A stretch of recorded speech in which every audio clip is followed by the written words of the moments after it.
लाहौर की वाहिद खातून एसएचओ डाकुओं की साथी निकली।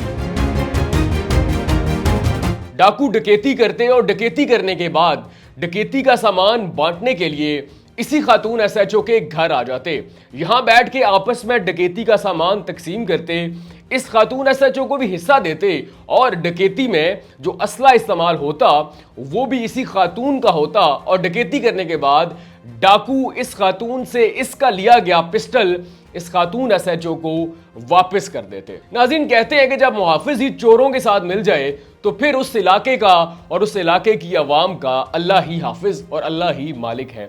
ऐसा एक मुनफरिद वाकया लाहौर में पेश आता है जहां पे डाकू पकड़े जाते हैं और डाकू बताते हैं कि हम अकेले नहीं बल्कि हमारी सरपरस्ती करने वाली एक खातून एसएचओ है जो कि हमें अपना असला देती है, हम डकैती करते हैं और डकैती करने के बाद जो डकैती का सामान है उसकी तकसीम के लिए भी उसी एसएचओ के घर जाते हैं, वहां जाके सारा सामान तकसीम करते हैं और वापस उससे जो अमानतन असला लिया जाता है जो कि डकैती में इस्तेमाल होता है उस खातून एसएचओ को वापस कर देते हैं। लेकिन डाकुओं की जानिब से जो कहानी बताई जा रही है, क्या वो कहानी सच है? क्या ये मामला इतना ही सीधा और आसान है जितना नजर आ रहा है, या फिर इस मामले में कई झोल हैं? आज की वीडियो में डिस्कस करते हैं। नाज़रीन, इस मुनफरिद डकैती के अंदर 2 एफआईआर दर्ज होती हैं। सबसे पहले एक एफआईआर दर्ज होती है कि लाहौर के इलाके काना में एक डकैती हुई जिसमें 9 मुल्जमान को नामजद किया जाता है। डकैती क्या होती है? डकैती में मुल्जमान कीमती घड़ियां और 2 अदद आईफोन मोबाइल जो है वो चोरी कर लेते हैं। मुल्जमान ना सिर्फ डकैती करते हैं बल्कि जिस शख्स ने ये दरखास्त पुलिस स्टेशन में जमा करवाई उसके बेटे को 4 फायर भी मार जाते हैं जो कि इस वक्त भी जनरल हॉस्पिटल में एडमिट है। उसके बाद पुलिस जो है वो हरकत पे आती है, एक होंडा सिविक गाड़ी पकड़ी जाती है जो कि सरकारी नंबर प्लेट वाली गाड़ी होती है।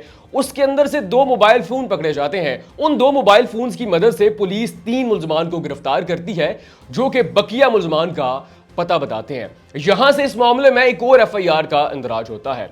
जब उन 3 मुल्जमान से पुलिस तफ्तीश कर रही होती है तो वो मुल्जमान जो है वो हैरत अंगेज इंकशाफात करते हैं। वो कहते हैं कि हमने डकैती की, डकैती करने के बाद हम शालीमार के इलाके गए, एक ऐसे घर में जाते हैं जहां पे हमने डकैती का सामान आपस में तकसीम करना होता है और वो घर होता है लाहौर की वाहिद खातून एसएचओ सनिया अशरफ का। वो मुल्जमान बताते हैं कि वहां जाकर हम डकैती का सामान आपस में तकसीम करते हैं और डकैती में इस्तेमाल होने वाला 9mm पिस्टल जो होता है वो उस खातून एसएचओ को वापस करते हैं। तो हम इस सारे मामले में आपकी मदद कर सकते हैं। पुलिस कहती है कि आप अब इस मामले की निशानदेही करो, उस घर की निशानदेही करो और वो जो पिस्टल है, वो जो असला है उसकी बरामदगी करवाओ। तो डाकू जो है वो पुलिस की मदद करते हैं, पुलिस के साथ जाते हैं शालीमार के उसी घर में जहां पे डाकुओं ने बताया कि हम डकैती का सामान आपस में तकसीम करते हैं जो कि लाहौर की वाहिद खातून एसएचओ सनिया अशरफ का होता है। पुलिस वहां पे छापा मारती है और वो घर वाकई लाहौर की वाहिद खातून एसएचओ सनिया अशरफ का निकलता है जो कि हाजिर सर्विस पुलिस एसएचओ हैं। वहां से न सिर्फ वो खातून एसएचओ गिरफ्तार होती हैं बल्कि वारदात में इस्तेमाल होने वाला वो 9mm पिस्टल जो है वो भी बरामद हो जाता है। नाज़रीन, यहां तक कहानी बिल्कुल सीधी चलती जाती है, यानी कि डाकू पकड़े जाते हैं, वो बताते हैं कि हम अकेले नहीं बल्कि हमारी सरपरस्ती एक खातून एसएचओ कर रही हैं और वो भी हमारे साथ शामिल है। यहां से ये लगता है कि पुलिस एसएचओ ने किराए के डाकू रखे हुए हैं, यानी कि डाकू डकैती करते हैं, डकैती में जो गाड़ी इस्तेमाल होती है, जो असला इस्तेमाल होता है वो भी इस खातून एसएचओ का होता है। डकैती करने के बाद डाकू उसी घर में आते हैं जो कि खातून एसएचओ का यानी कि सनिया अशरफ का होता है। वहां आकर आपस में सामान की तकसीम करते हैं। यहां तक जो कहानी सुनी सुनाई लग रही है, यहां तक ये लग रहा है कि ये जो खातून एसएचओ यानी कि सनिया अशरफ है उन्होंने किराए के डाकू रखे हुए हैं, खुद डकैती करवाती हैं, सामान की तकसीम के लिए इन्होंने अपना घर दिया हुआ है, अपना असला देती हैं और फिर जाहिर बात है अगर यहां तक कहानी को हम सच्चा समझते हैं तो सनिया अशरफ जो कि लाहौर की खातून एसएचओ हैं जिन्होंने किराए के डाकू रखे हुए हैं, जब सामान की तकसीम के लिए उन्होंने अपना घर अपना असला दिया हुआ, इट मीन्स के वो डकैती के सामान से हिस्सा भी वसूल करती होंगी और जब डाकू उनके घर आते होंगे डकैती यानी कि इतनी मेहनत मुशक्कत करने के बाद तो ये खातून एसएचओ उन्हें चाय पानी भी पिलाती होंगी। यहां तक ये नजर आ रहा है कि ये खातून एसएचओ और इस जैसे बहुत सारे जो पुलिस वाले हैं पुलिस के अंदर इस डिपार्टमेंट के अंदर काली भेड़ों का किरदार अदा कर रहे हैं और इस खातून एसएचओ ने किराए के डाकू रखे हुए हैं। ये कहानी का एक रुख है, लेकिन क्या मामला इतना ही सीधा है? क्या कहानी का दूसरा रुख ना देखा जाए?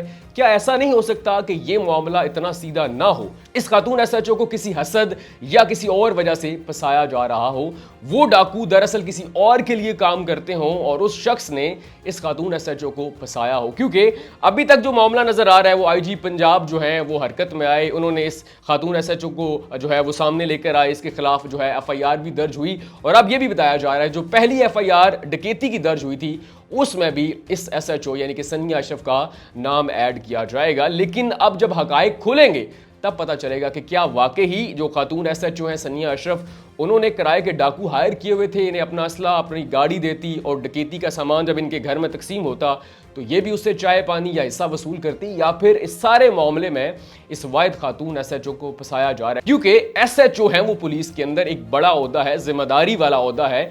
क्या उन्हें मालूम नहीं है कि कल कलां को जब ये डाकू पकड़े जाएंगे तो इस मामले में मैं भी फंस सकती हूं? तो इतना खुलेआम यानी कि अपना ही घर दे दिया जाए, क्योंकि हमने बहुत सारे मामलात में देखा कि पुलिस ने अपने प्राइवेट अकूबत खाने, पर्सनल सेफ हाउसेज बनाए हुए हैं जहां पे वो मुलजमान पे तशद्दुद भी करते हैं। अक्सर वहां पे जो ये ऊपर की जो कमाई होती है, चाय पानी होता है, वहां पे तकसीम होता है। तो अगर ये एसएचओ इन्वॉल्व हैं तो इन्होंने ऐसा कोई सेफ हाउस, ऐसा कोई अकूबत खाना, ऐसा कोई प्राइवेट जो एक अपार्टमेंट है वो क्यों नहीं लिया हुआ था? अपना घर ही क्यों इस्तेमाल कर रही थी और फिर अपना जो है वो असला दे रही थी, अपनी गाड़ी दे रही थी? तो मामला इतना सीधा नहीं है जितना अभी तक नजर आ रहा है। ये तो हकायक खुलेंगे तो ही मालूम होगा कि दरअसल क्या ये किराए के डाकू थे या फिर एसएचओ को फंसाया जा रहा है। आप इस बारे में क्या कहते हैं? कमेंट सेक्शन में लाजमी बताइएगा।